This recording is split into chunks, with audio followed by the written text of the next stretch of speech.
Alors juste quelques respirations conscientes pour venir se poser dans la posture.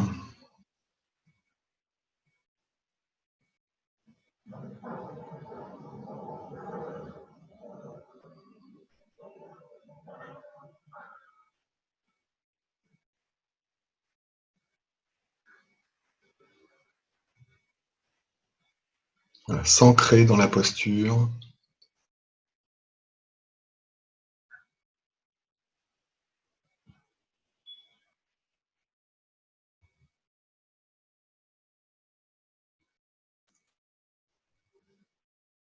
Puis s'ouvrir juste à partir de cet ancrage, juste s'ouvrir à ce qui est présent là tout de suite.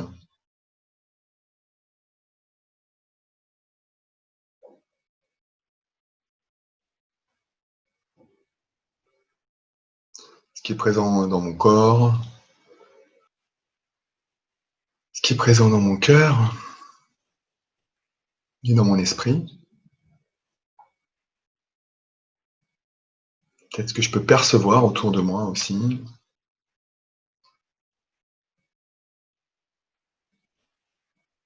Donc au fond, nous ouvrir à tout le champ de ce qui est. Voilà.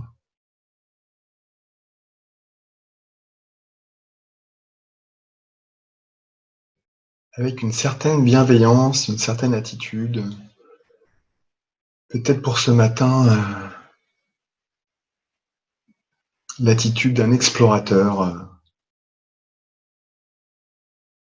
qui partira à la découverte curieuse de son expérience d'instant en instant, de ce flux de vie qui se manifeste d'instant en instant, une sorte de voyageur immobile.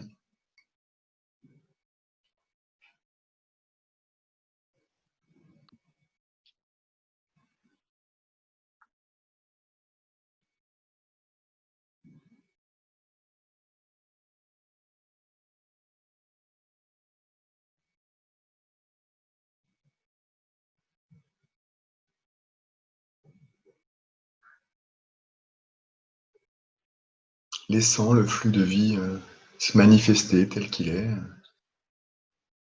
sans chercher à intervenir particulièrement dessus.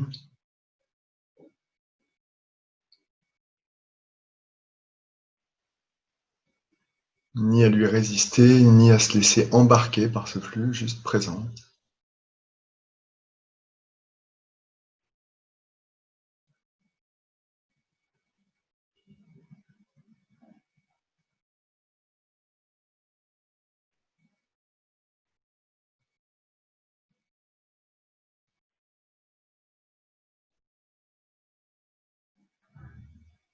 Ramenant l'attention sur les points d'ancrage quand elle s'est laissée embarquer et que nous nous en apercevons, de manière à pouvoir pleinement profiter de cette exploration, pas après pas, instant après instant.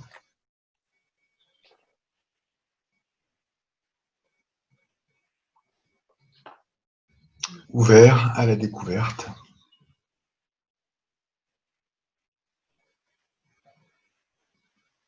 Et à la nouveauté.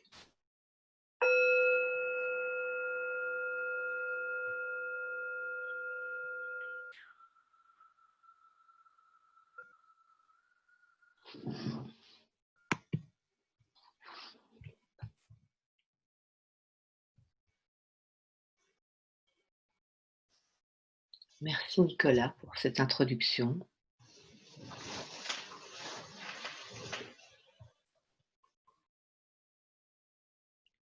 Cet ancrage à partir duquel nous sommes présents.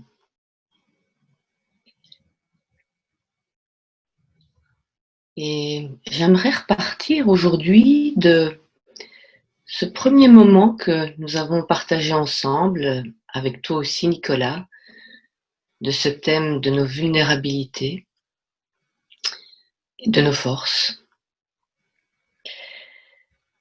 L'inspiration que Mandela pouvait nous offrir aussi, dont on connaît une bonne partie de l'histoire, une personne qui ne s'est pas tue, qui a fait face aux répressions, face aux injustices, face au racisme.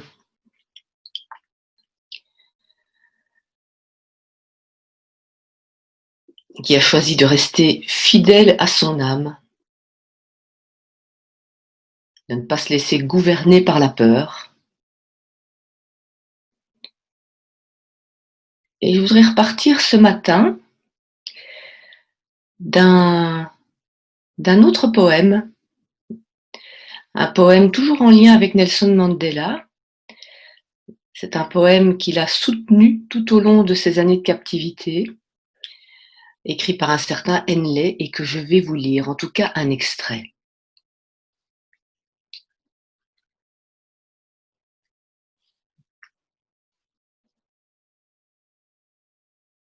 Dans les ténèbres qui m'enserrent, noir comme un puits où l'on se noie, je rends grâce au Dieu quel qu'il soit, pour mon âme invincible et fière.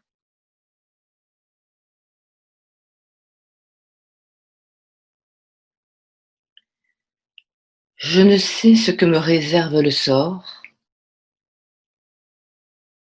mais je suis et je resterai sans peur.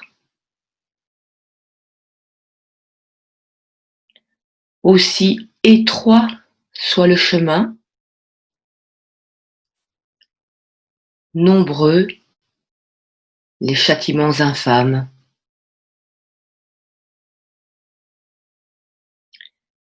Je suis le maître de mon destin.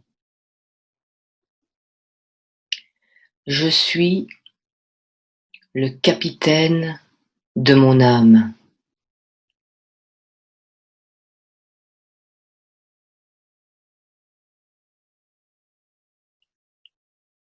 Et je vous propose de laisser ces mots résonner en nous.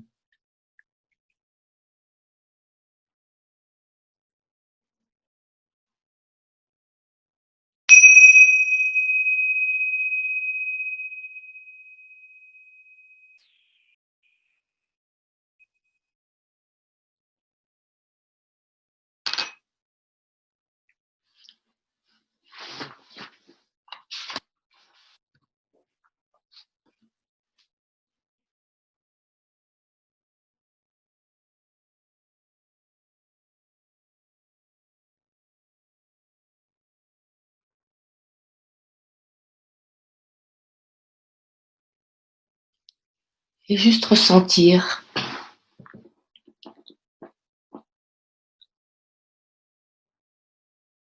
ce que cela peut éveiller, peut-être y a-t-il de l'émotion suscitée par ces mots.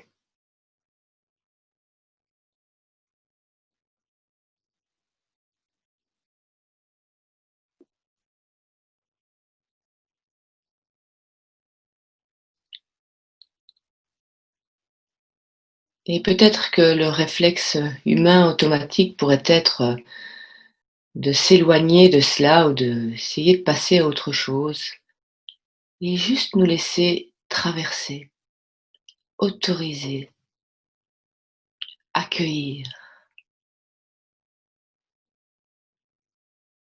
Nous sommes en mesure, capables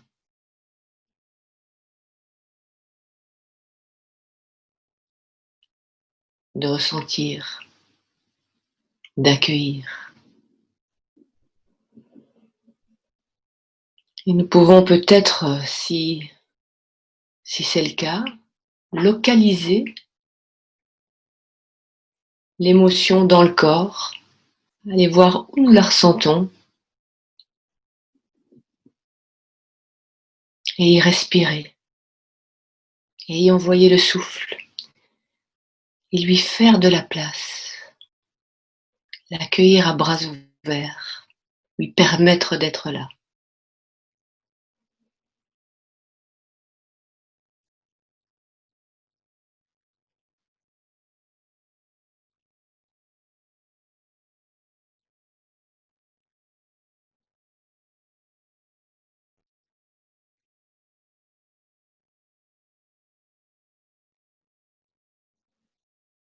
La ressentir dans notre corps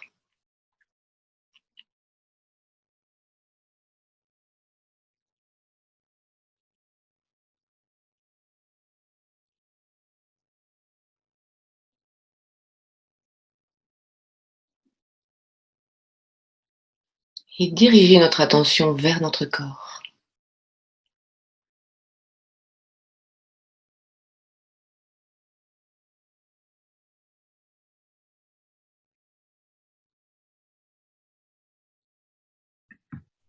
Célébrer cette immense chance que nous avons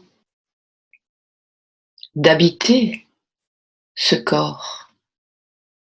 Nous ne sommes pas qu'une émotion, une pensée. Nous tous ici, reliés, nous avons ce privilège, cette merveilleuse chance d'avoir un corps et de pouvoir l'habiter. D'habiter notre souffle, d'habiter notre corps, de pouvoir nous y établir.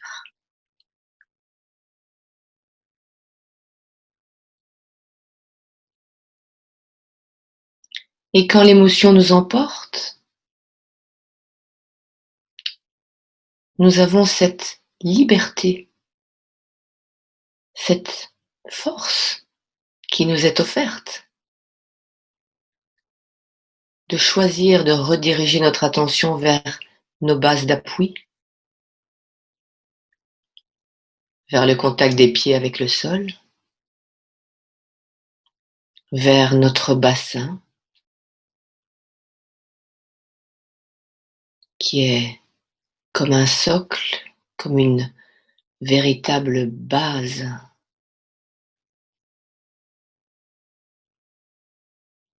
Notre centre, et nous y déposer. Aller sentir le poids de notre corps qui se dépose dans le bassin. Nous installer dans notre centre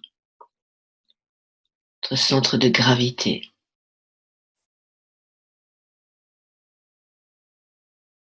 Et à partir de cela, à partir de notre ancrage dans notre corps, notre souffle,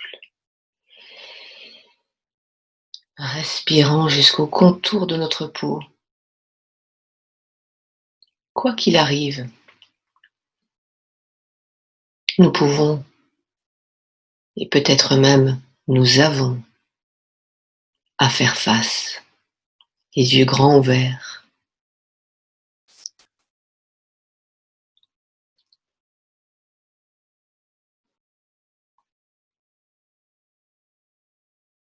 Grâce à cet ancrage, nous pouvons choisir de mettre de la conscience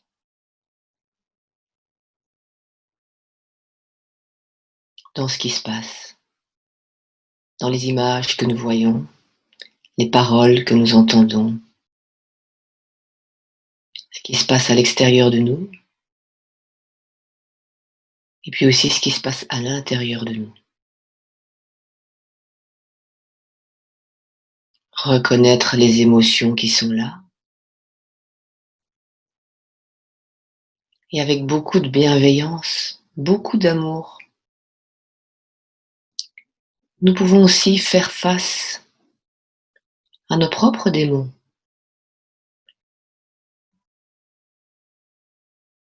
Regarder simplement nos attitudes, nos comportements, un petit bilan, et puis sourire, accueillir,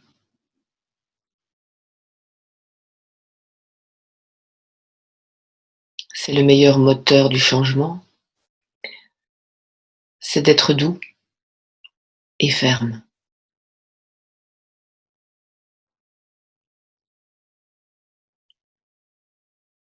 Ce n'est pas le jugement qui nous enferme ou qui enferme l'autre ou qui le met en défense ou qui nous met nous-mêmes en défense.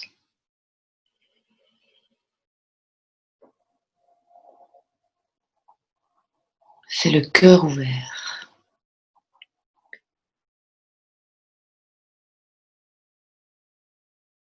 Les yeux ouverts aussi.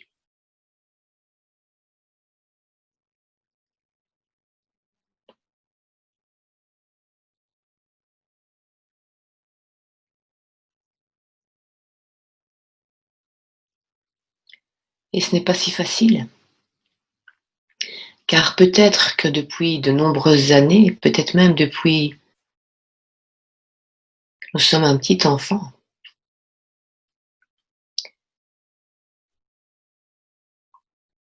peut-être que face à des choses qui étaient trop sollicitantes pour nous,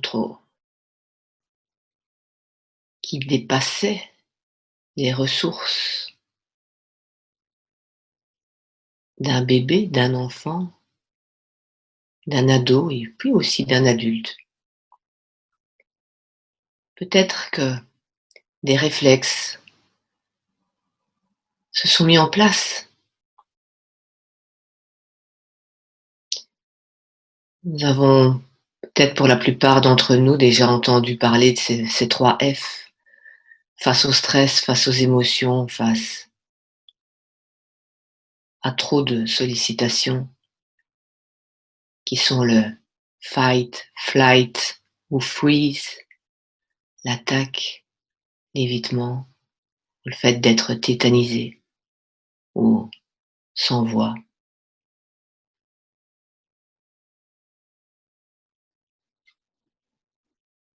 Et ce n'est pas si facile de reconnaître ces réflexes-là, dans le moment et parfois même dans l'après.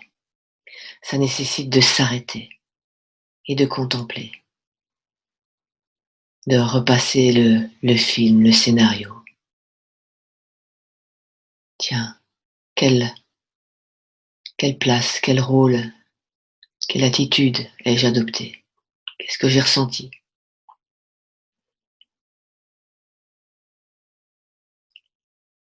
Et peut-être que parfois, il y a de la peur qui est là sous-jacente. Et ce n'est pas si facile d'identifier la peur.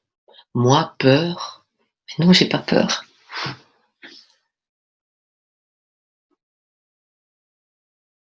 Et puis peut-être,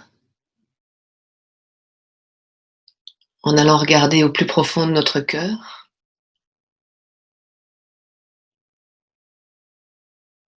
qu'existe la peur de ne pas plaire, la peur de jeter un froid,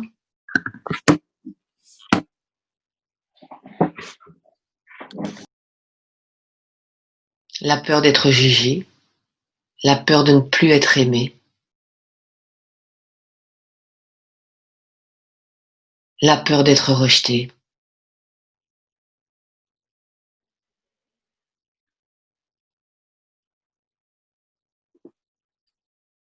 Plein d'autres peurs peut-être encore.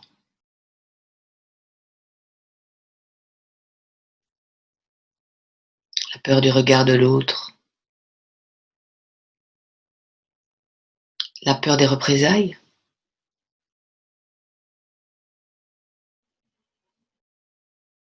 et toujours revenir au souffle, revenir à l'ancrage dans notre corps.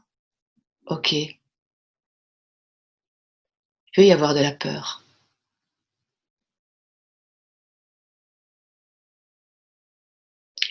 Mandela a dit aussi, le courage, ce n'est pas l'absence de peur, c'est d'y faire face.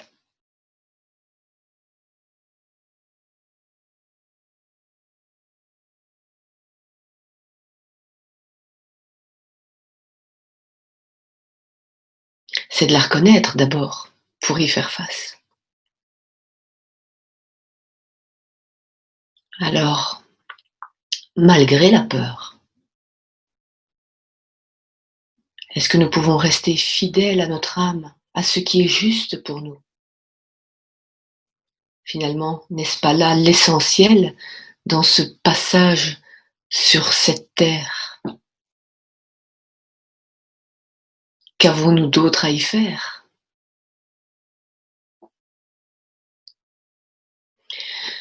Et cela me reconnecte à ces mots que Philippe a dit dernièrement, l'horizontalité, la verticalité.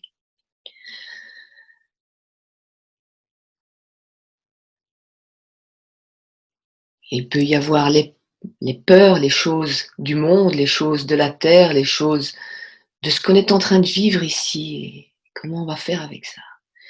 Et puis il y a aussi notre verticalité. À partir de notre âme, à partir de notre centre-cœur. Cette merveilleuse verticalité à laquelle nous pouvons toujours revenir, nous rattacher, nous établir. L'ancrage à la terre et l'ouverture vers le ciel. La connexion à une sagesse supérieure, à qu'est-ce qui est juste maintenant.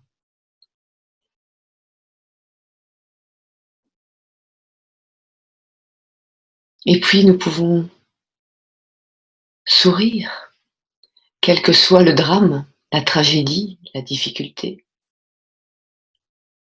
Nous sommes vivants et libres. Même Mandela, peut-être, se sentait libre.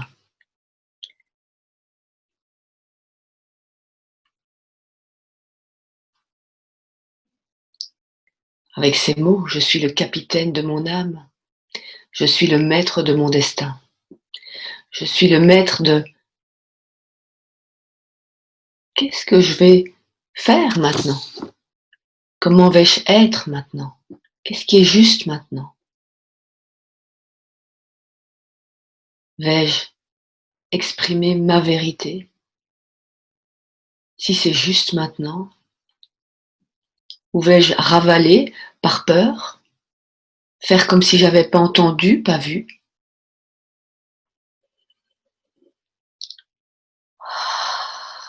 Habiter le corps, habiter le souffle, être.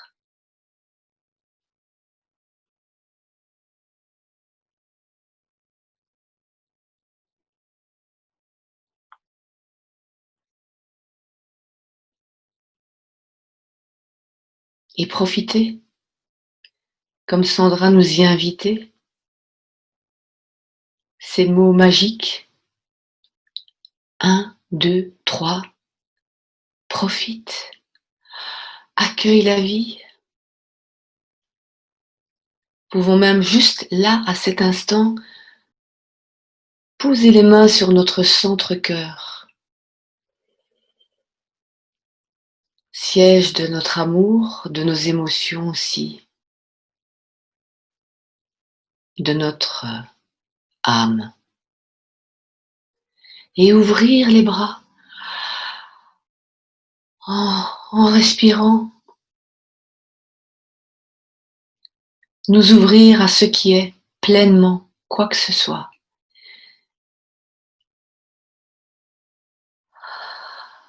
Et puis de la même manière, nous pouvons aussi installer en nous un nouveau réflexe qui ne serait pas une réaction, mais une réponse, une attitude juste. 1, 2, 3. Fais face. Qu'est-ce qui est juste maintenant? Qu'est-ce qui se passe juste maintenant? Qu'est-ce qui est là?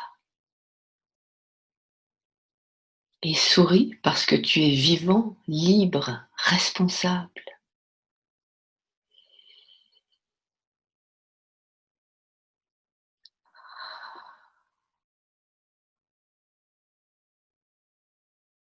C'est à la fois si difficile et puis si merveilleux d'être un être humain.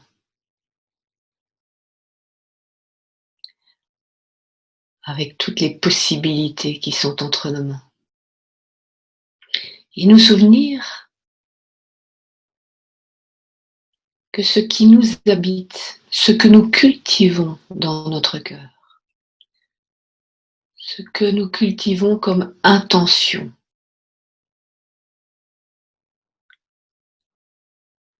et la façon dont nous nourrissons notre état intérieur, rayonne autour de nous, se transmet, se propage, touche ceux qui nous entourent. Alors que choisissons-nous?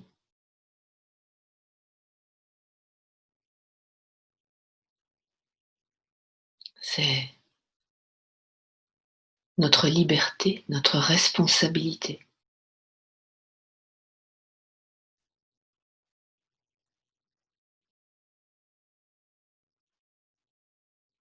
De reconnaître la peur, toute émotion, toute attitude, tout ce qui peut nous traverser, et de choisir.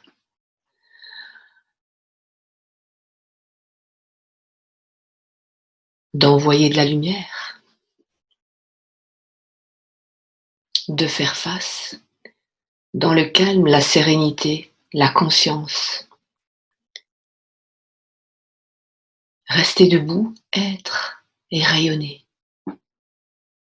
Tout à coup, des mots me reviennent qui m'ont été dits il y a plusieurs années. Be and radiate.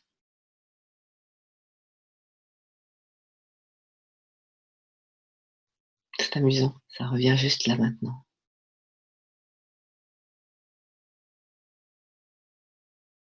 Et je vous propose de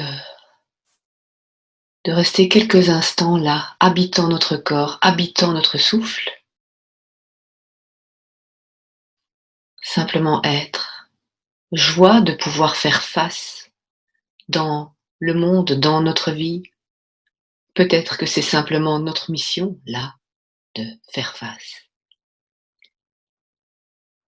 Et comment le faire? Avec cette bienveillance, cet amour, cet ancrage, cette force aussi.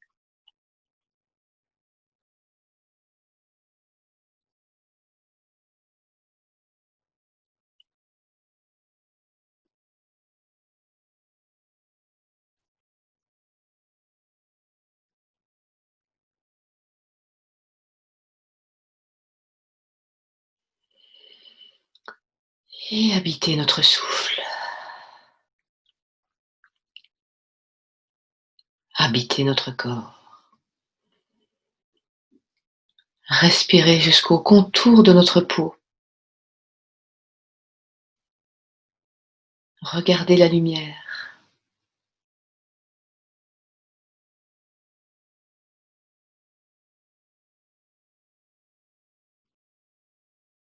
Et avant de nous quitter, j'aimerais à nouveau vous lire un extrait, l'extrait d'une lettre qui m'est parvenue hier soir d'un ami très cher, ce fameux Maurice Clermont, je vous ai déjà évoqué la dernière fois. Voilà.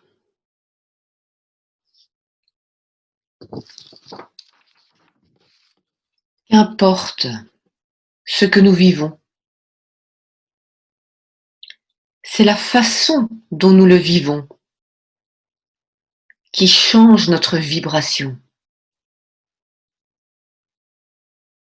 Nous pouvons passer de réaction à réaction.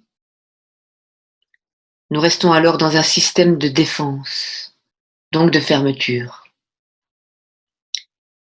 Il n'y a pas ainsi de possibilité de contacter cet état vibratoire d'expansion de notre niveau de conscience. Nous pouvons aussi dire un oui total à ce qui est. sans que cela soit accepté ou acceptable, mais un oui, parce qu'il n'y a pas d'autre choix que d'être totalement avec ce qui est.